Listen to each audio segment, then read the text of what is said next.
अभी अभी मैं इस जगह पे मौजूद हूँ शाहीन बाग के 8 नंबर ठोकर के पास, जो यहाँ के कांग्रेस के दिग्गज उम्मीदवार अरीबा खान साहब के घर पे, साहिबा के घर पे। यहाँ जोर शोर बहुत मच रहा है, चुनावी दंगल बहुत बच रहा है, हर कोई अपना अपना दावा पेश कर रहे हैं। लेकिन इस बीच कमाल की बात तो ये है कि हमारे पास सीनियर लीडर कांग्रेस के और यहाँ के पूर्व विधायक आसिफ मोहम्मद खान मौजूद हैं, जो आप लोगों को इंशाल्लाह एक अपनी बात रखेंगे, अपने वादे रखेंगे, अपने इरादे रखेंगे। तो न्यूज़ बास्केट 24 से सलाम गजनफर के साथ चलिए चलकर बात करते हैं आसिफ मोहम्मद खान साहब से। जी अस्सलाम वालेकुम। वालेकुम। हजरत, आप तो पहले से भी यहाँ के पूर्व विधायक रह चुके हैं, यहाँ के हालात से आप वाकिफ हैं। अभी की क्या स्थिति है और इस पर क्या आपका रद्द अमल होगा? नहीं, देखिए, ये ओखला असेंबली कॉन्स्टिट्यूंसी जो है यहाँ तो बिल्कुल अब मुझे ऐसा लगता है कि लोगों ने जहन बना लिया है और इंशाल्लाह 1-2 दिन के अंदर अंदर पब्लिक सड़कों पे कांग्रेस की हिमायत में, और क्योंकि अरीबा कांग्रेस पार्टी की कैंडिडेट हैं तो अरीबा की हिमायत में सड़कों पर उतर जाएगी। 1-2 दिन में ये बिल्कुल क्लियर हो जाएगा कि कौन जीत रहा है और कौन हार रहा है। अभी चूंकि यहाँ पर अभी अमानतुल्लाह खान साहब ने एक जन रैली निकाली जिसमें लोगों की तादाद थी, वो अपनी तरफ दावा करते हैं कि मैं इसको जीत रहा हूँ, आप अपनी तरफ दावा कर रहे हैं कि मैं जीतूंगा, लेकिन काम की बुनियाद पे ही ना पब्लिक आपको वोट देगी। बिल्कुल, मैं ये बात कह रहा हूँ। अभी हम बहुत बड़ी रैली करके जे क्लस्टर मदनपुर खादर से आ रहे हैं, बहुत बड़ी रैली थी, लेकिन रैलियाँ, bike rally, door to door, पैदल यात्रा, ये सब एक पार्ट है उस इलेक्शन का। लेकिन जो वोटिंग होती है वो एक अजीब अलग पैटर्न पे होती है और वो आम लोग करते हैं। आम लोग डिसाइड करते हैं कि कौन हारेगा, कौन जीतेगा, कौन कितनी बड़ी रैली रहा, कौन लीडर आया, उसमें कितने लोग थे। ये कोई बहुत ज़्यादा मायने नहीं रखता। मैं ये समझता हूँ कि लोग रोज़मर्रा की ज़िंदगी में जो लोगों की परेशानियाँ हैं, जो लीडर उनको हल करने की कोशिश करते हैं और हल करते भी हैं, लोग उनके बारे में बार बार सोचते हैं। तो पिछले 10 साल से अमानतुल्लाह थे, अब वो बीजेपी से डरा के वोट मांग रहे हैं। वो डेवलपमेंट पे वोट नहीं मांग पा रहे हैं क्योंकि उन्होंने डेवलपमेंट किया ही नहीं। तो आज वो सारे हमारे जो जामिया नगर जिसको कहते हैं, वो हर जगह जाके एक ही बात कह रहे हैं कि अगर मुझे वोट नहीं दिया तो बीजेपी जीत जाएगी। मैं एक बात और कह के बात ख़त्म करूँगा। मैं अमानतुल्लाह से ये बात कहना चाहता हूँ कि भाई, तुम्हें अभी इस कौम से इतनी हमदर्दी है या इस एरिए से हमदर्दी है या इस एरिए का डेवलपमेंट चाहते थे, तो तुम्हें शायद आज डराने की ज़रूरत महसूस नहीं होती। तुम्हें डेवलपमेंट करना चाहिए था। रोज़मर्रा की जो परेशानियाँ, सीवर है, पीने का पानी है, सड़कें, बिजली के मीटर नहीं मिल रहे, उन मसाइल को हल करते तो शायद आज तुम्हें बीजेपी से डराने की ज़रूरत नहीं थी। आज तुम बीजेपी से डरा के वोट मांग रहे हो। कल को खुदा न खास्ता, वैसे हालात तो नहीं है, अगर वो जीत गए तो कल को वो ये कहेंगे, किसी काम को कोई जाएगा कि भाई तुमने तो मुझे बीजेपी के डर के मारे वोट दिया है, मुझे कोई दिया था। चूँकि आपसे मैं बहुत पुराने वाकफियत है और आपके दौरान एमएलए जब आप थे उस वक्त से मैं आपको जानता हूँ। आप एक दिग्गज हैं और बोलने में फर्रार आदमी हैं। थोड़ा सा राजनीति से अलग हट के एक सवाल पूछते हैं सर, कि आपको जब इलेक्शन आता है तो आपका जो ज़ाती तजुर्बा है इस इलेक्शन में, तो आप मेरे दर्शकों के सामने अपना एक तजुर्बा रखिए तो बड़ा अच्छा लगेगा। नहीं, मैं तजुर्बा ये बताना चाहता हूँ कि देखिए, सबसे अहम पॉइंट ये है, जो जामिया नगर का मुसलमान है वो अभी तक कहीं ना कहीं थोड़ा सा कंफ्यूज्ड है कि बीजेपी ना जीत जाए। लेकिन मैं आपके चैनल के ज़रिए कन्फ्यूज़न क्लियर कर देना चाहता हूँ कि सब चीज़ें नेट पे पड़ी होती हैं ज़माने में। अगर कोई 20 साल बाद पहले भी कोई इलेक्शन हुए थे या 30 साल भी हुए थे, उसके भी डाटा जो है वो नेट पे पड़े हुए हैं। तो बीजेपी के जो लोग कह रहे हैं वो मेरे आंकड़ों पे गौर फिक्र करें और नेट पे देखें कि बीजेपी, चाहे नरेंद्र मोदी की 2 बार वेव चली बहुत ज़बरदस्त, उनमें भी नरेंद्र मोदी ने जो कैंडिडेट मेंबर पार्लियामेंट के लिए उतारा, कोई भी 60,000 वोटों को कूद नहीं पाया, कोई कैंडिडेट भी 2 बार। अब क्या, और अब के तो ये बात मैं इसलिए कह रहा हूं, जो उसके खिलाफ वोटिंग हुई वो 1,50,000 वोटिंग हुई बीजेपी के खिलाफ, क्योंकि पिछली बार कांग्रेस पार्टी का कैंडिडेट नहीं था, आम आदमी का लड़ रहा था, तो अच्छा खासे वोट तो 1,45,000 के आसपास तो वो ले गया, थोड़ा सा और डिवीजन हो गया, तकरीबन 1.5 लाख वोट जो है बीजेपी के खिलाफ पड़ा था।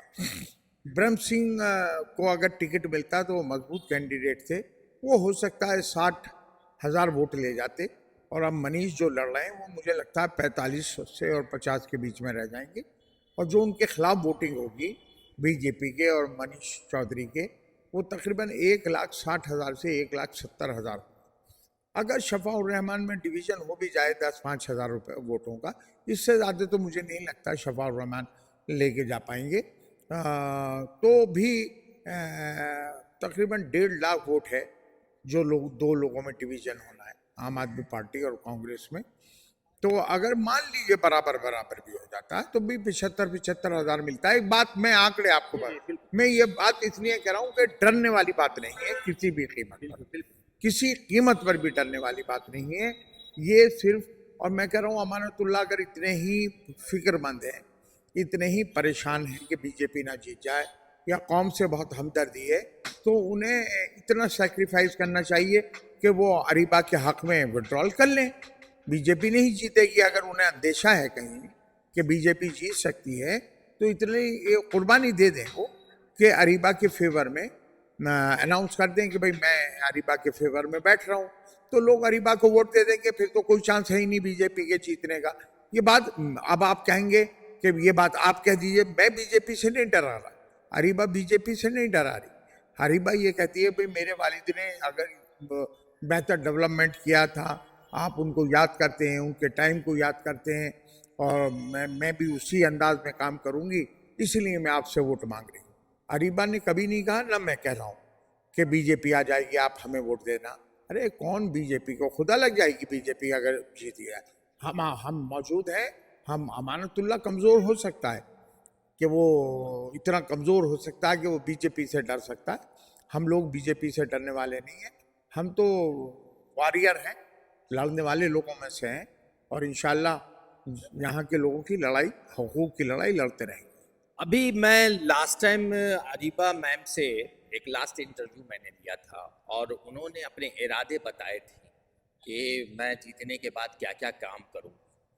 तो मैंने उनसे एक सवाल किया था कि मैम ये बताइए कि जो आपके वालिद साहब ने जो काम किया, जैसा बकौल आप कहती हैं कि जो डेवलपमेंट का काम किया, तो क्या उसी के पैरेलल चलेंगी या उससे बेहतर करने की कोशिश करेंगी? तो उस पर उन्होंने जवाब दिया कि हाँ मैं बेहतर करने की कोशिश करेंगी, लेकिन शिक्षा के ऊपर उन्होंने कोई पुख्ता जवाब नहीं दिया। आपका इस पे क्या राय? वो शिक्षा के बारे में पूछते, जी जी वो तो सबसे जितने कैंडिडेट्स हैं सबसे ज़्यादा पढ़ी लिखी, जी जी बिल्कुल। और थ्रू आउट कॉन्वेंट्स और बहुत अच्छे स्कूलों में उसकी स्कूलिंग हुई है। अगर मैं एक बात बताऊं तो जहां प्रियंका गांधी की स्कूलिंग हुई है, अरीबा की स्कूलिंग उस स्कूल में हुई। हाँ, उसके बाद वो कार्मल में आई, उसके बाद एमआईटी से पढ़ी, जामिया मिलिया से कई कोर्सेज करें, तो जो खुद एजुकेटेड हो तो वो तो बेहतर जवाब देगा मुझसे भी ज़्यादा, वो क्वालिफाइड है वो। इसमें कोई दो राय नहीं, बहुत क्वालिफाइड लड़की हैं, बहुत महज़्ज़ब हैं वो आपकी साहबजादी। लेकिन इसके साथ साथ जो सियासत में उनका कदम रखना, तो कभी आपने सोचा था कि उनको सियासत में लाएंगे और इस तरह? नहीं, देखिए हम कोई अरीबा या मैं अकेले खानदान में, अरीबा 7वीं रिप्रेजेंटेटिव है अपने घर के अंदर। इससे पहले भी सब लोग, कोई मेंबर ऑफ पार्लियामेंट, केंद्र में मंत्री, यूपी में मंत्री, यूपी में एमएलए, सभी लोग घर के अंदर एमपी एमएलए रहे। शायद किसी का भी ऐसा पॉलिटिकल कैरियर, वो मतलब पॉलिटिकल फैमिली कम ही होंगी हिंदुस्तान के अंदर जिस तरह से हमारी रही है। तो अरीबा को भी ये घुट्टी में मिला हुआ है। तो कोई काउंसलर का इलेक्शन जीतते ही उसकी जो एक बेहतरीन स्पीकर है, एक बेहतरीन आप किसी भी डिबेट में उसको बैठाइए, या कोई भी ऐसे इश्यूज होते हैं किसी पे भी आप डिस्कस कर सकते हैं। ये चीज़ तो एक कहा जाता है कि बत्तख के बच्चे को तैरना आप नहीं सिखा सकते, वो तो पैदाइशी तैराक होता है ना। तो इसलिए अरीबा ने वो माहौल देखा है। ये नहीं, इससे अकल का कोई ताल्लुक नहीं है, इसका ताल्लुक है तजर्बे से, कि आप जिस माहौल में पले हैं। सर एक आखिरी सवाल आपसे पूछूं कि इस इलाके में जो बुनियादी ज़रूरतें आपको क्या दिखती हैं कि जो होना चाहिए, अरीबा मैम अगर बन जाती हैं तो? देखिए, इस एरिए को संवारने के लिए बहुत अरसा चाहिए। हम झूठ नहीं बोल रहे और ना हम कह रहे हैं कि रातों रात बहुत अच्छे हम हालात बना देंगे, लेकिन हमें तजर्बा था, हम स्टेप बाय स्टेप इसको लेकर चल रहे थे। मैं 450 करोड़ रुपए की सीवेज और पीने के पानी की स्कीम लाया था, जिसको दरहम बरहम अमानतुल्लाह ने कर दिया। और मेरी जुबानी बात नहीं है, आप नेट पे जाइए, शीला दीक्षित 2014 में अफार मंजिल के पार्क में उसका उद्घाटन करके गई, है ना। और हम मेट्रो लेकर आए और ऐसी तमाम हमारे प्रोजेक्ट थे जो अब सब तकरीबन वो प्रोजेक्ट खटाई में पड़ गए हुए हैं, क्योंकि ये अनऑथराइज कॉलोनी का पार्ट है हमारा पूरा जामिया नगर। और अनऑथराइज कॉलोनीज में गवर्नमेंट की तरफ से कोर्टों की तरफ से रिस्ट्रिक्शन लगे हुए हैं। कॉर्पोरेशन तो बिल्कुल अटेंड ही नहीं करती है। जितनी भी अनऑथराइज कॉलोनी है, 1600-1700 अनऑथराइज कॉलोनी है, उन्हें सिर्फ पार्टली वो झाड़ू लगवाती है, जिसे फटीक कहते हैं। जैसे हमें 450 आदमियों की जरूरत है तो हमें 100 आदमी दे रखे हैं, वो रेशो के हिसाब से 1/4 वो सफाई कर्मचारी देते हैं। और इस एरिए को जो सबसे ज़्यादा ज़रूरत है या पानी की निकासी की वजह, वो सबसे बड़ी ज़रूरत है सीवेज सिस्टम जिसको कहते हैं, या बारिश हो तो उसके पानी का निकासी सबसे प्रायोरिटी होनी चाहिए। और उसके बाद मैं वही बातें करूँगा जो जो स्कोप हमें दिखाई देता है। उसके बाद है आपकी सड़कें बेहतर होनी चाहिए। तीसरा है कि ये ट्रैफिक का निज़ाम सुधारने की ज़रूरत है ना। चौथा पॉइंट है आपका पीने का पानी।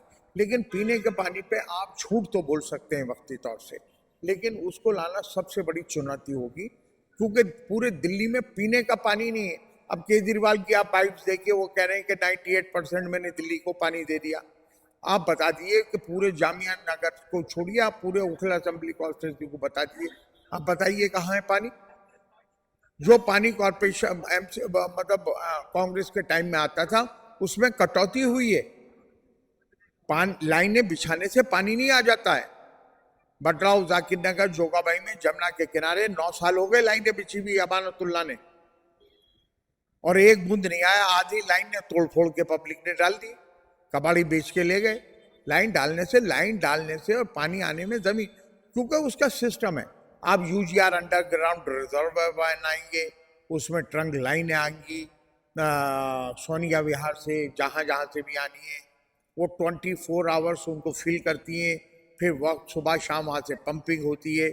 उसके लिए जगह चाहिए एकड़ों में, हमारे पास जगह नहीं है एकड़ों में, है ना। ये बात मैं इसलिए कह रहा हूँ कि जब हम जीत जाएंगे तो उस टाइम पे भी लोग कहेंगे कि भाई आपने पानी की बात करी थी।